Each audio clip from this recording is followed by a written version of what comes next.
Dear student, welcome to Biofusion, and here I am Dr. Saiful Alam Siddiq, and that today we are discussing about the vector from the chapter biotechnology.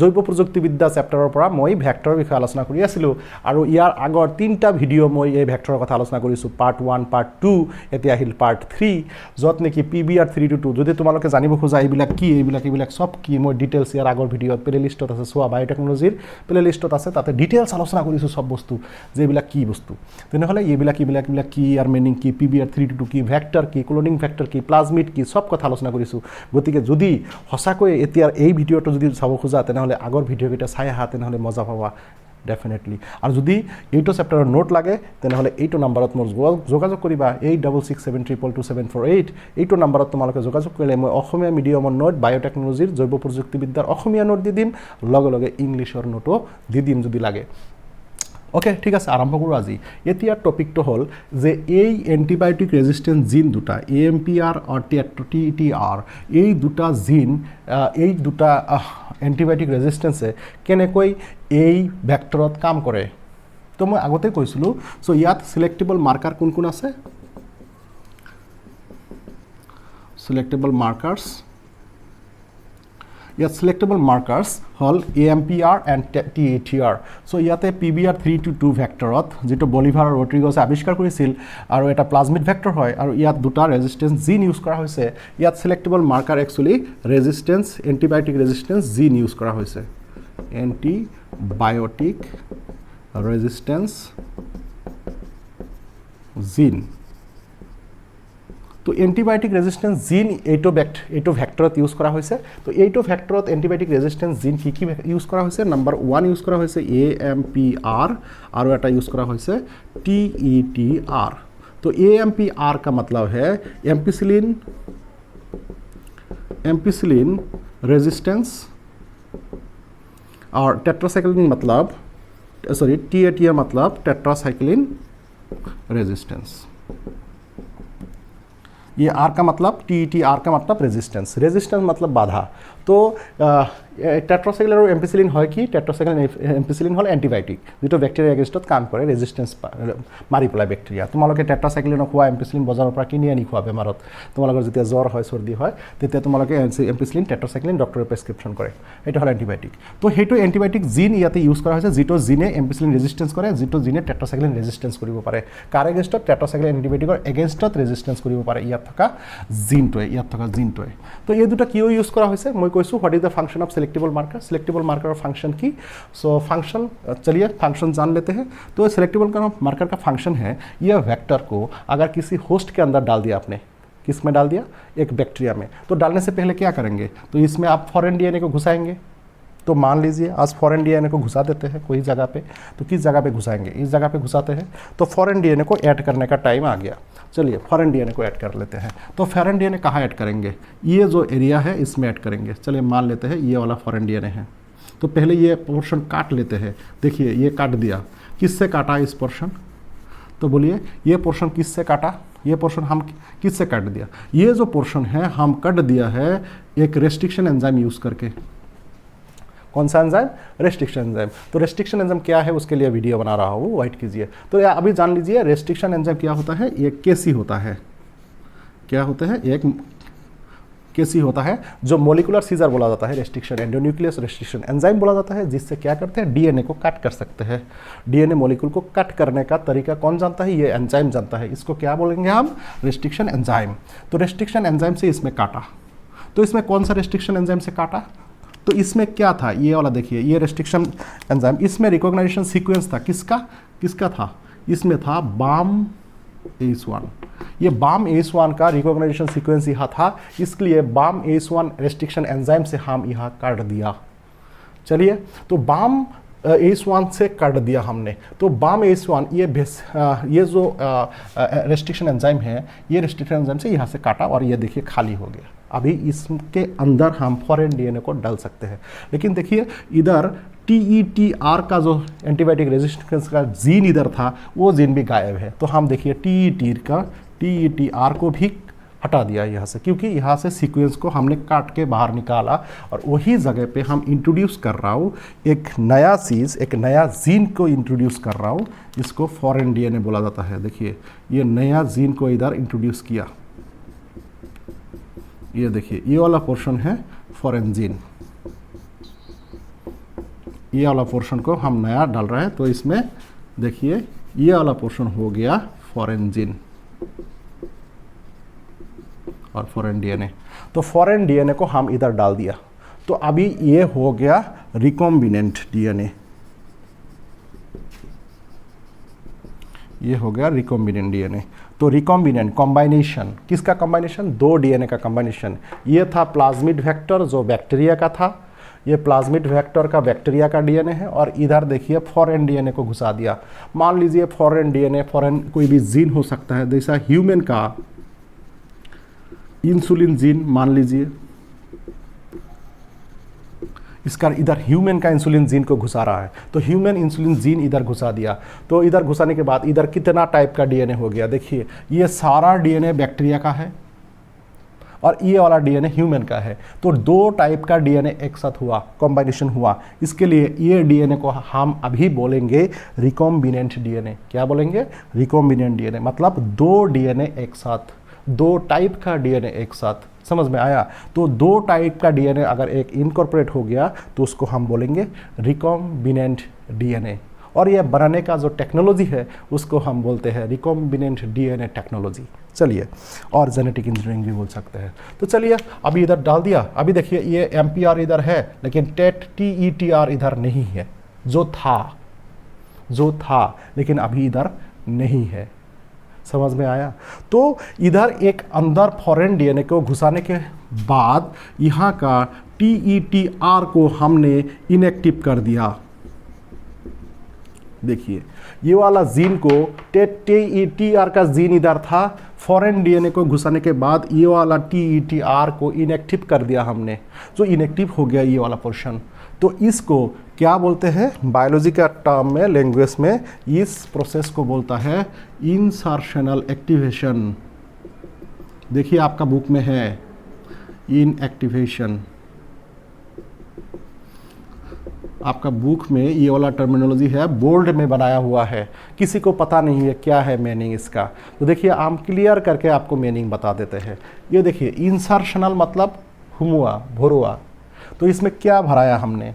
Foreign DNA को भराया है vector में। तो देखिए ये वाला portion को हम इसमें डाला है। तो जेतिया এইটো বস্তু ইয়াত সোমাই দিছোঁ, লগে লগে ইয়াত আগত কি জিন আছিল? আগত আছিল टीईटीआर। तो टीईटीआर रेजिस्टेंस बनाने वाला जीन इधर था, वो जीन तो हट गया, वो जीन तो क्या हो गया? इनएक्टिव हो गया।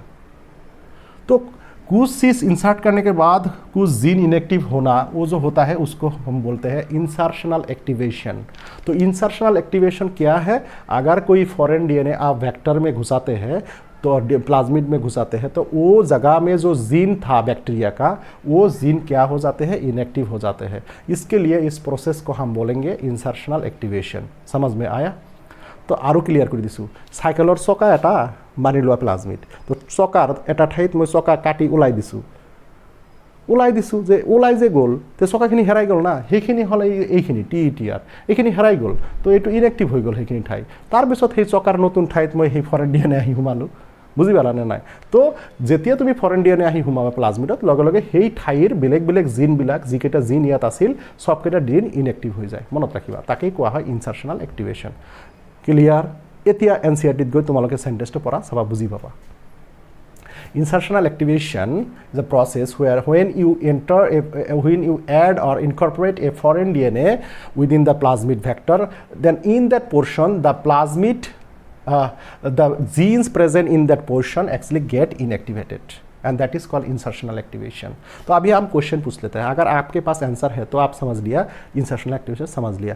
बोलिए इन PBR322 में अगर फॉरेन डीएनए को ऐड किया गया इन BAM-ACE1 रीजन में, तो कौन सा जीन इनएक्टिव होता है? तो आंसर क्या है? टेट्रासाइक्लिन रेजिस्टेंस का जो जीन इधर था वो इनएक्टिव हो जाते हैं। समझ में आया? बढ़िया। चलिए अभी इसमें हम सारा चीज़ को डिटेल्स में जा रहा हूँ। धीरे धीरे आप समझ पाएंगे, ये टॉपिक इतना हार्ड था लेकिन आज इजी हो जाएगा। तो चलिए शुरू करते हैं। अभी हम प्रूव करेंगे, ये डीएनए इधर डालने के बाद हम प्रूव करेंगे ये होस्ट के अंदर काम कर रहा है और होस्ट ने इसको मान लिया, और ये जो है ये रिकॉम्बिनेंट बना। ये सारा प्रूव करेंगे, किससे प्रूव करेंगे? सिलेक्टेबल मार्कर से प्रूव करेंगे ये कॉम्पिटेंट हुआ, सॉरी ये रिकॉम्बिनेंट हुआ, और सॉरी ये क्या हुआ, ये ट्रांसफॉर्मेंट हुआ और नहीं हुआ। तो हम प्रूव करेंगे, किससे प्रूव करेंगे? ये वाला जो एम्पिसिलिन रेजिस्टेंस जीन डाला था, ये वाला जो टेर डाला था, ये दोनों से हम प्रूव करेंगे ये जो प्लाज्मिड है ये इसमें फॉरेन डीएनए ऐड हुआ और नहीं हुआ। अगर फॉरेन डीएनए ऐड हो गया तो इधर का टेट्रासाइक्लिन को हम खो बैठेंगे। देखिए इसमें वो वाला जीन इनएक्टिव है, लेकिन एक तो काम कर रहा है, ये MPR इधर है। तो ये एक एंटीबायोटिक रेजिस्टेंस जीन अभी इधर है, लेकिन TETR को हम खो बैठे हैं, इनएक्टिव हो गया है, इधर था क्योंकि फॉरेन डीएनए को घुसाया है। चलिए अभी प्रूव करेंगे ये सचमुच ट्रांसफॉर्मेंट है और नहीं है। किससे? ये सिलेक्टेबल मार्कर से, ये एंटीबायोटिक से हमको पता चलेगा। चलिए इसको हटा देते हैं और प्रूव कर लेते हैं। देखिए मज़ेदार चीज़ अभी हम पढ़ेंगे। चलिए okay dear student, now by the selectable marker I am going to prove either the host is transformant और नॉन ट्रांसफॉर्मेंट। तो ट्रांसफॉर्मेंट एंड नॉन ट्रांसफॉर्मेंट का मीनिंग क्या है? ट्रांसफॉर्मेंट मतलब ভেক্টৰ কি হৈছে, ভেক্টৰে ফৰেন ডিএনএ লৈ লৈছে। ট্ৰান্সফৰ্মেণ্ট মানে যেতিয়া ভেক্টৰে ফৰেন ডিএনএ লৈ লয়, ফৰেন ডিএনএ যেতিয়া এটাচড হৈ যায় তেতিয়া তাক কোৱা হ'ব ট্ৰান্সফৰ্মেণ্ট। তাৰমানে it's working, it's fine, we can use this vector in host. তো নন ট্ৰান্সফৰ্মেণ্ট মতলব ভেক্টৰত তাৰমানে ফৰেন ডিএনএ এণ্ট্ৰি হোৱা নাই, ভেক্টৰত ফৰেন ডিএনএ কাম কৰি থকা নাই। ভেক্টৰৰ ভিতৰত ফৰেন ডিএনএ আমি দিছিলোঁ কিন্তু ফৰেন ডিএনএ এটাচড হোৱা নাই, তাৰ মানে হ'ল নন ট্ৰান্সফৰ্মেণ্ট। তো সেইটো ভেক্টৰ দিতো কোনো কাম নাই, আমাৰ লাভ নহ'ল, কাৰণ তাতে ফৰেন ডিএনএ এণ্ট্ৰি নহ'ল। তো সেইটো আমি ৰিজেক্ট কৰিব লাগে।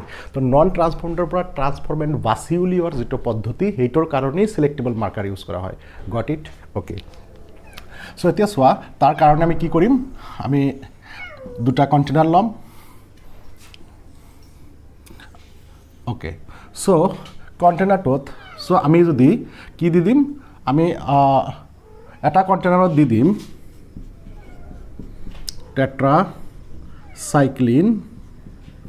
বিভিন্ন উপায়ে প্ৰমাণ কৰিব পাৰি, তাৰ এটা প্ৰমাণ দি দিছোঁ যে টেট্ৰাসাইক্লিন প্লাছ তাৰপিছত আৰু এটা কি আছিল, আমি যে এণ্টিবায়'টিক ৰেজিষ্টেন্স জিন ইউজ কৰিছিলোঁ তাৰ এগেইনষ্টত এতিয়া এণ্টিবায়'টিক ইউজ কৰিম। তো ইয়াত টেট্ৰাসাইক্লিন এণ্টিবায়'টিক জিন নহয়, কিন্তু টেট্ৰাসাইক্লিন এণ্টিবায়'টিক ইউজ কৰি আছোঁ। এইটো চোৱা, আমি বজাৰত কিনি খাওঁ না এণ্টিবায়'টিক সেইবিলাক। তো টেট্ৰাসাইক্লিন এণ্টিবায়'টিক ইউজ কৰিলোঁ, প্লাছ ইয়াত কি ইউজ কৰি আছোঁ, যিটো আমি ইউজ কৰিছিলোঁ মাৰ্কাৰ হিচাপে এম্পিচিলিন এণ্টিবায়'টিক। তো এই দুটা বস্তু ইয়াতে আমি এড কৰিলোঁ, ইয়াতে এড আছে, বুজি পাইছা নাই? চ' পেট্ৰি ডিছ লৈছোঁ, পেট্ৰি ডিছত আমি পেট্ৰি ডিছটো এইটো পেট্ৰি ডিছৰ ছবি নহয়, তেনেকুৱা জাষ্ট এটা কণ্টেইনাৰ ৰাখিছোঁ, টেট্ৰাসাইক্লিন এণ্টিবায়'টিক আৰু এম্পিচিলিন এণ্টিবায়'টিক ইয়াত দিছোঁ। দি কি কৰিছোঁ, ইয়াতে আমি আমাৰ কি কৰিছোঁ, ধৰা হোষ্টটো পেলাই দিছোঁ। হোষ্ট মানে যাৰ ভিতৰত আমি ভেক্টৰ সোমাইছোঁ। অ'কে, এতিয়া চোৱা, চ' হোষ্টৰ ভিতৰততো আমাৰ প্লাজমিডটো আছে, এইটো প্লাজমিড ভেক্টৰ, যিটো ভেক্টৰ আমি সোমাই দিছোঁ। তো এইটো ভেক্টৰত কি আছে চোৱা, এইটো ভেক্টৰত ইয়াতে AMPR ৰেজিষ্ট্ৰেশ্যন জিন আছে আৰু ইয়াতে আছে TETR জিন। চ' দুটা জিনেই এইটো ভেক্টৰত আছে। ইফালে চোৱা, ইয়াতে অকল টেট্ৰাসাইক্লিন এণ্টিবায়'টিক দিলোঁ, অনলি ওৱান এণ্টিবায়'টিক। ইয়াত খালি অকল দিলোঁ টেট্ৰাসাইক্লিন এণ্টিবায়'টিক। চোৱা, ইয়াতে হোষ্টটো আঁকি আছোঁ, এইটো হোষ্ট, আৰু হোষ্টৰ ভিতৰত আমাৰ কি হ'ব, থাকিব ভেক্টৰ। অ'কে, চ' এটা কথা তোমালোকক ইয়াৰ আগতেই ক'লোঁ যে ইনচাৰ্চনেল এক্টিভেশ্যন হ'লে যিকোনো এটা জিন নাইকিয়া হৈ যায়। তো ধৰি লোৱা ইনচাৰ্চনেল এক্টিভেশ্যন কেতিয়া কৰিব পাৰি, আকৌ মই মনত কৰাই দিছোঁ। ইনচাৰ্চনেল এক্টিভেশ্যন মানেই ভেক্টৰত যেতিয়া তুমি ফৰেন ডিএনএ সোমাবা, ফৰেন ডিএনএ সোমালেই কোনোবা এটা জিন ভেক্টৰৰ কি হৈ যাব, ইনএক্টিভ হৈ যাব। তো সেইকাৰণে তো আমিতো ইয়াত কি সোমাইছিলোঁ, আমাৰ ফৰেন ডিএনএ ইয়াত সোমাইছিলোঁ, মনত পৰা নাই? এই যে ইয়াতে আমাৰ ফৰেন ডিএনএ সোমাইছোঁ। চ' মই ফৰেন ডিএনএ ঠাইখিনি ৰঙা কৰি দিছোঁ। চোৱা এইখিনিত ফৰেন ডিএনএ আমাৰ সোমাইছে। তো যেতিয়া ইয়াত ফৰেন ডিএনএ সোমাইছে তেতিয়া ইয়াৰ আমাৰ কি গায়ব হৈ গৈছিল, ইয়াত থকা টেট্ৰাচাইক্লিন জিনটো ইয়াৰ নাইকিয়া হৈ গৈছিল। কিন্তু আমাৰ ইয়াতে এম্পিচিলিনটো আছিল, এই এম্পিয়াৰটো আছিল। হা, তো এএমপি ৰেজিষ্টেন্স জিনটো আছে কিন্তু টেট্ৰাচাইক্লিনটো ইয়াৰ পৰা গায়ব হৈ গৈছে। টেট্ৰাচাইক্লিন ইয়াত নাই, TETR ইয়াতে নাই। তো মই সেইকাৰণে TETR ইয়াৰ পৰা মচি দিছোঁ, নাই ইয়াতে। কিয় নাই? Because of insertional activation. Tetracycline gene ইয়াত নাই। যদি টেট্ৰাচাইক্লিন জিন ইয়াত নাই তেনেহ'লে কোৱাচোন, টেট্ৰাচাইক্লিন জিন ইয়াত নাথাকিলে টেট্ৰাচাইক্লিন এণ্টিবায়'টিকৰ এগেইনষ্টত কাম হ'ব না? কোৱা। ডেফিনেটলি ইয়াত যদি জিন নাথাকে তেনেহ'লে টেট্ৰাচাইক্লিন জিন যদি ইয়াত নাথাকে, সেই জিন যদি নাথাকে, টেট্ৰাচাইক্লিন ৰেজিষ্টেন্স জিন যদি ইয়াত নাথাকে তেনেহ'লে এই ভেক্টৰটো, এই হোষ্টটো টেট্ৰাচাইক্লিন এণ্টিবায়'টিকৰ এগেইনষ্টত ছাৰ্ভাইভ কৰিব নোৱাৰিব আৰু for that it will die, মৰি যাব। বুজি পোৱা নাই? মৰি যাব। ঠিক আছে, এতিয়া চোৱা পিকচাৰ উল্টা হৈছেতো, সেইকাৰণে বস্তুটো উল্টা উল্টা হৈ আছে। তো এতিয়া চোৱা ইয়াতে মৰি গ'ল, বুজি পালা? কিন্তু ইয়াত চোৱা, ইয়াত এম্পিচিলিন ৰেজিষ্টেন্স জিনো আছে, টেট্ৰাচাইক্লিন ৰেজিষ্টেন্স জিনো আছে, প্ৰেজেণ্ট দুটাই। আৰু তাৰ মানেই ইয়াত আমি ফৰেন ডিএনএ এড হোৱা নাই। ফৰেন ডিএনএ এড কৰিছিলোঁ বা দিছিলোঁ, কিবা কাৰণত ফৰেন ডিএনএ ইয়াত এড হোৱা নাই।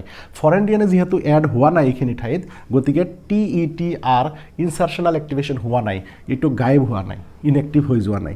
যাৰ কাৰণে টেট্ৰাচাইক্লিন এণ্টিবায়'টিক কোৱা আৰু এম্পিচিলিন এণ্টিবায়'টিক কোৱা দুটা এণ্টিবায়'টিকৰ এগেইনষ্টতেই ই কাম কৰিব। এম্পিচিলিনৰ এগেইনষ্টত এম্পিচিলিনে কাম কৰিব, টেট্ৰাচাইক্লিন জিনে টেট্ৰাচাইক্লিন এণ্টিবায়'টিকৰ এগেইনষ্টত কাম কৰিব। কাম কৰি ই জিন্দা থাকিব। কি ডেঞ্জাৰ! তাৰমানে দুটা এণ্টিবায়'টিকৰ এগেইনষ্টত জিন্দা থকা মানেই প্ৰমাণ হয় যে ই ফৰেন ডিএনএ লোৱা নাই। যদি ই ফৰেন ডিএনএ লোৱা নাই তেনেহ'লে ই নন ট্ৰান্সফৰ্মেণ্ট। ই হ'ব কি? নন ট্ৰান্সফৰ্মেণ্ট।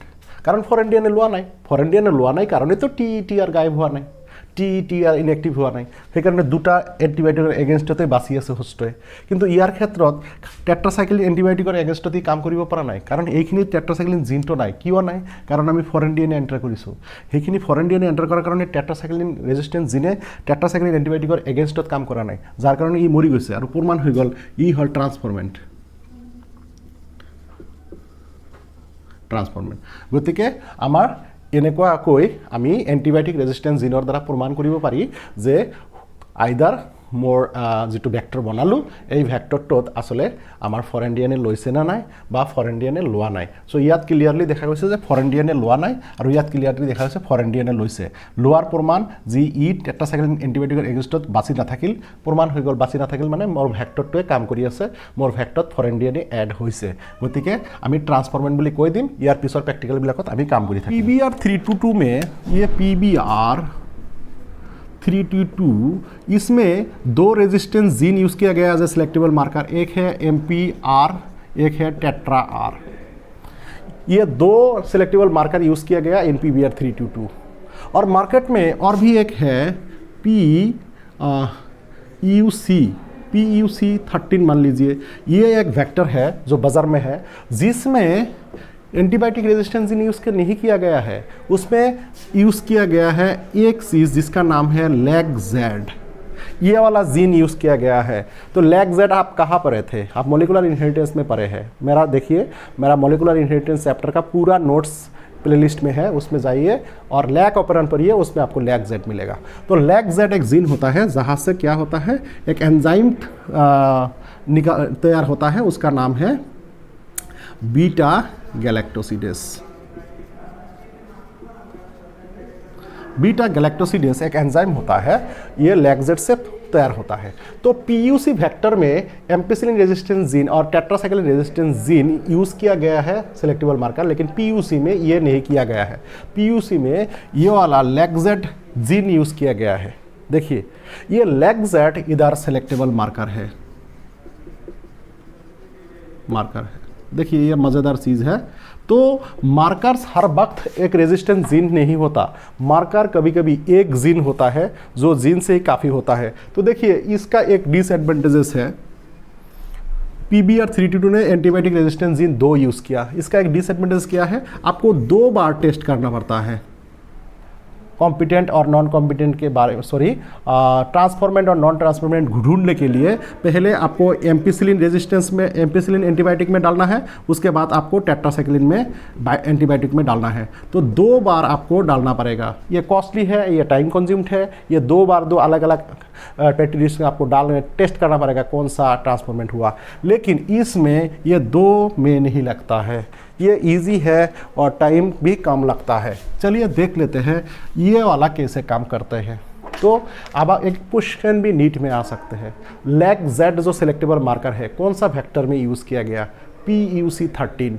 ये UC मतलब यूनिवर्सिटी ऑफ कैलिफोर्निया, P का मतलब है प्लाज्मिड। ये प्लाज्मिड एक ऐसा प्लाज्मिड वेक्टर है जिस वेक्टर में सिलेक्टेबल मार्कर यूज़ किया गया है लैग जेड। और वो लैग जेड जीन क्या बनाते हैं, नॉर्मली सेल के अंदर बनाते हैं बीटा गैलेक्टोसिडेस। एक एंजाइम होता है ये एंजाइम होता है ये। चलिए बढ़िया, चलिए देखते हैं अभी क्या करते हैं। ये वाला हम डिस्कस तो अभी कर लिया, ये वाला यहाँ से हटा देते हैं। तो देखते हैं ये वाला मार्कर कैसे काम करता है और ट्रांसफॉर्मेंट और नॉन ट्रांसफॉर्मेंट कैसे डिफरेंस लाते हैं ये। चलिए मान लेते हैं अभी क्या करते हैं, ये लैग जेड क्या करते हैं देख लेते हैं। तो मान लीजिए ये वाला एक कंटेनर है, बहुत बड़ा करके बनाते हैं, दिखने में मज़ा आएगा। ये वाला कंटेनर है, पेट्री डिश है। तो इसमें हम क्या डाल दिया, इसमें हम क्या डाल दिया, होस्ट डाल दिया इसमें, देखिए। तो इसमें होस्ट के अंदर वेक्टर है और वेक्टर के अंदर क्या है, लैग जेड है, देखिए। तो लेकिन ये जो लैग जेड वाला पोर्शन है, ये लैग जेड वाला पोर्शन में हम क्या करा, इंसर्शनल एक्टिवेशन किया और ये जगह को हम क्या कर लिया, ये जगह में हम फॉरेन DNA को घुसा दिया। तो देखिए फॉरेन DNA को घुसा दिया और इधर एक देखिए ये 2, इसमें लैग जेड है, ये वाला पोर्शन में लैग जेड है। देखिए इसमें लैग जेड था जो जगह पे, वो जगह पे मैं फॉरेन DNA को घुसाया। बोले सर ये क्या है, ये पोर्शन क्या है, फॉरेन DNA है, ये पोर्शन क्या है, फॉरेन DNA है, ये है वेक्टर है, ये वेक्टर में ये वाला फॉरेन DNA है, ये वाला फॉरेन DNA है। और ये वाला वेक्टर में फॉरेन DNA ऐड नहीं किया गया है, ये भी वेक्टर में फॉरेन DNA ऐड नहीं हुआ। मान लीजिए कुछ काम से ये नहीं हुआ, टेक्नोलॉजी गड़बड़ हुआ और रेस्ट्रिक्शन एंजाइम कम पड़ा, इसके लिए ये इसमें हम फॉरेन DNA को ऐड नहीं कर पाया। तो अभी ये दोनों में हम डिफरेंस लाएंगे। अभी देखिए किसमें, या टेक्नोलॉजी से, ये मार्कर के द्वारा काम करेंगे। अभी देखिए तो इसमें किंतु इसमें लैग जेड नहीं है क्योंकि वही जगह पे फॉरेन DNA को ऐड किया गया। तो उसको क्या बोलते हैं, इंसर्शनल एक्टिवेशन। तो इंसर्शनल एक्टिवेशन ये में हो गया। तो इसमें लैग जेड नहीं है, लेकिन इसमें एक्स जेड मौजूद है, किसमें, इसमें फॉरेन DNA को ऐड नहीं हुआ। ये गलतियां है, तो ये काम में नहीं लगेगा भविष्य में। लेकिन इसको कैसे डिटेक्ट कैसे करेंगे, देखिए इस कंटेनर में हम डाल देंगे क्या, एक क्रोमोजेनिक सब्सटेंस डाल देंगे, क्रोमोजेनिक सब्सटेंस डाल देंगे। तो ये क्रोमोजेनिक सब्सटेंस क्या होता है, क्रोमोजेनिक सब्सटेंस एक सब्सटेंस होता है जो दूसरे कोई कंपाउंड के टच में आने से कलर फॉर्मेशन करता है। আকৌ কৈ দিছোঁ ক্ৰোমোজেনিক সাবষ্টেন্সবিলাক হ'ল সেনেকুৱা বস্তু যিবিলাক বস্তুৱে বেলেগ কোনো যৌগৰ সংস্পৰ্শত আহিলে কালাৰ ফৰ্মেশ্যন কৰে। তো এইটো কালাৰ ফৰ্মেশ্যন কৰিব পাৰে। তো ঠিক আছে, ইয়াত ক্ৰোমোজেনিক সাবষ্টেন্স যেটো লৈছোঁ এইটো কি কৰে, বিটা গেলাক্টোচিডেজ, শৰ্টকাট লিখোঁ, বিটা গেলৰ লগত যেতিয়া ৰিয়েকশ্যন কৰিব লগে লগে ইয়াৰ পৰা তৈয়াৰ হ'ব ব্লু কালাৰ। কি তৈয়াৰ হ'ব, ব্লু কালাৰ তৈয়াৰ হ'ব। মনত ৰাখিবা। আকৌ কৈছোঁ আমি ইয়াত ক্ৰোমোজেনিক সাবষ্টেন্স ইউজ কৰিছোঁ আৰু ক্ৰোমোজেনিক সাবষ্টেন্স বিটা গেলাক্টোচিডেজৰ লগত ৰিয়েকশ্যন কৰি কি তৈয়াৰ কৰে, ব্লু কালাৰ তৈয়াৰ কৰে। এতিয়া কোৱাচোন এই চাৰিটাৰ ভিতৰত কোনটোৱে ব্লু কালাৰ শ্ব' কৰিব আৰু কোনটো ব্লু কালাৰ শ্ব' নকৰে, ভালকৈ দেখা। চ' চোৱাচোন আকৌ কৈছোঁ বিটা গেলাক্টোচিডেজৰ লগত ৰিয়েকশ্যন কৰিব ক্ৰোমোজেনিক সাবষ্টেন্স আৰু তৈয়াৰ কৰিব ব্লু কালাৰ। তো ইয়াত এইটো হোষ্ট মানে বেক্টেৰিয়াৰ ভিতৰত আছে এইকেইটা, কিন্তু মই বাহিৰত আনি দেখাইছোঁ। তো এই হোষ্টৰ কালাৰ কি হ'ব, এই হোষ্টৰ কালাৰ কি হ'ব, এইটো কি হ'ব, এইটো কি হ'ব। তো য'ত লেগ জেড আছে তাৰ পৰা তৈয়াৰ হ'ব বিটা গেল, ইয়াত তৈয়াৰ হ'ব ইয়াৰ পৰা বিটা গেল। তো এই বিটা গেলৰ লগত ক্ৰোমোজেনিক সাবষ্টেন্সৰ লগত ৰিয়েকশ্যন হ'ব ইয়াৰ লগত ক্ৰোমোজেনিক সাবষ্টেন্সৰ লগত ৰিয়েকশ্যন হ'ব আৰু তৈয়াৰ হ'ব এইটো কি কালাৰ তৈয়াৰ হ'ব এইটো ব্লু কালাৰ তৈয়াৰ হ'ব কালাৰ ফৰ্মেশ্যন কৰি দিব এইটো ব্লু কালাৰ তৈয়াৰ হ'ব ব্যক্তি হোষ্ট এই কালাৰটো ব্লু হৈ যাব কিন্তু ই কালাৰ ফৰ্মেশ্যন নকৰে ইও কালাৰ ফৰ্মেশ্যন নকৰে সো নো ব্লু কালাৰ সো নো ব্লু তো এইটো ব্লু নহ'ল এইটো ব্লু নহ'ল কিন্তু এই দুটা ব্লু হৈ গৈছে তো ইয়াৰ পৰা যিটো ব্লু হৈ গৈছে হিটো সেই দুটা কি নন ট্ৰান্সফৰ্মেণ্ট আৰু যিটো ব্লু হোৱা নাই এই দুটা হ'ল ট্ৰান্সফৰ্মেণ্ট তো ইয়াত মই সামৰণি মাৰিম এতিয়া যে আমি লেগজেট জিন ইউজ কৰি কেতিয়াবা আমি কি কৰিব পাৰোঁ সিলেক্টেবল মাৰ্কাৰ হিচাপে ইউজ কৰিব পাৰোঁ য'ত নেকি যিটো ব্লু কালাৰ শ্ব' কৰিব সেইটো নন ট্ৰান্সফৰ্মেণ্ট হ'ব আৰু যিটোৱে কোনো ধৰণৰ ব্লু কালাৰ শ্ব' নকৰিব সেইটো ট্ৰান্সফৰ্মেণ্ট হ'ব আৰু ফাৰ্দাৰ এই ট্ৰান্সফৰ্মেণ্ট কেইটা আমি লৈ ফাৰ্দাৰ ৰিচাৰ্চ কৰিম ফাৰ্দাৰ ক্লোনিং কৰিম তো এই দুটা ছাকচেছফুল হৈছে আৰু এই দুটাক ইয়াৰ পৰা হাঁটাই দিম বুজি পাইছা তো ব্লু কালাৰ কিয় শ্ব' কৰিলে কুৱেশ্যনৰ যদি আনচাৰ থাকে তোমাৰ তুমি তেনেহ'লে বুজি পাইছা কোৱাচোন এই দুটাই ব্লু কালাৰ কিয় শ্ব' কৰিলে এইটো কাৰণ ইয়াত লেগজেট জিন আছে ইয়াতো লেগজেট জিন আছে আৰু ইয়াত লেগজেট জিনটো নাই কিয় নাই কাৰণ ফৰেন DNA ইয়াত এড হৈ গৈছে কোনটো ঠাইত এড হৈছে য'ত লেগজেট জিন আছিল ইয়াতে লেগজেট জিন আছিল আৰু ইয়াতে ফৰেন DNA এড হৈ গৈছে গতিকে ইয়াত লেগজেট জিন নাই এইটোতো নাই গতিকে লেগজেট জিন যিহেতু এই দুটাত নাই গতিকে লেগজেট কাৰ লগত ৰিয়েকশ্যন কৰে কাৰ লগত ক্ৰোমোজেনিক সাবষ্টেন্সৰ লগত ৰিয়েকশ্যন কৰি কালাৰ ফৰ্মেশ্যন কৰে সেইকাৰণে ইয়াত কালাৰ ফৰ্মেশ্যন হোৱা নাই ইয়াতো কালাৰ ফৰ্মেশ্যন হোৱা নাই কিন্তু ইয়াত লেগজেট জিন আছে যিহেতু ইয়াত ফৰেন DNA এড হোৱা নাই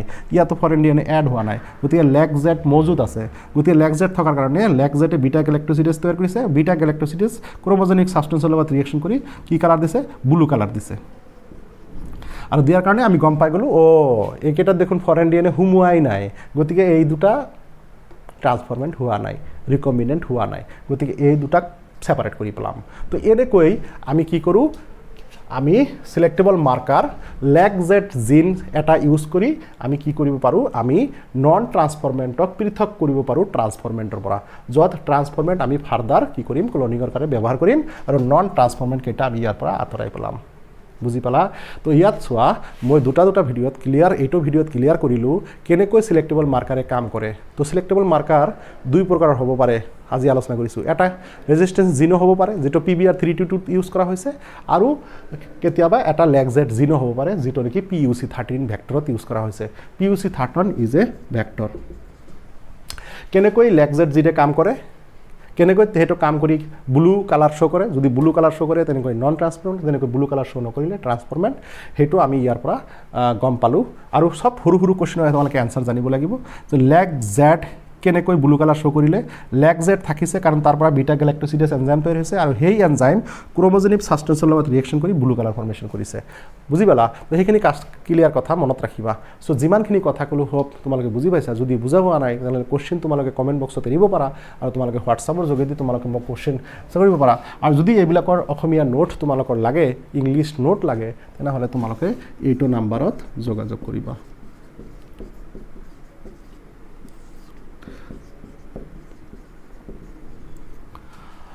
ওকে তো যদি বুজি পাইছা ভাল কথা আৰু যদি বুজি পোৱা নাই তেনেহ'লে তো আকৌ দেখা ভিডিঅ'টো বাৰে দেখা আৰু NCERT বাৰে পঢ়া ডেফিনেটলি বুজি পাবা NCERT ভালকৈ লাইন বাই লাইন পঢ়া আৰু মোৰ লেকচাৰটো দুবাৰমান দেখিবা তোমালোকে ডেফিনেটলি যদিও হাৰ্ড হয় তোমালোকে বুজি পাবা তোমালোকে এটা শব্দ প্ৰথম ভালকৈ বুজি লোৱা ইনচাৰ্চনাল এক্টিভেশ্যন কি সেইটো আগত বুজি লোৱা দেখিবা বাকী বস্তুবিলাক তোমাৰ কাৰণে ইজি হৈ গৈছে তো আশা কৰোঁ তোমালোকে বুজি পাইছা আৰু মোৰ চেনেল এইটো নতুন চেনেল তোমালোকে ছাপৰ্টৰ জৰিয়তে চেনেলটো আগবাঢ়িব আৰু বহুত অসমীয়া ল'ৰাৰ অসমত থকা ল'ৰাৰ উপকাৰ হ'ব Thank you everyone.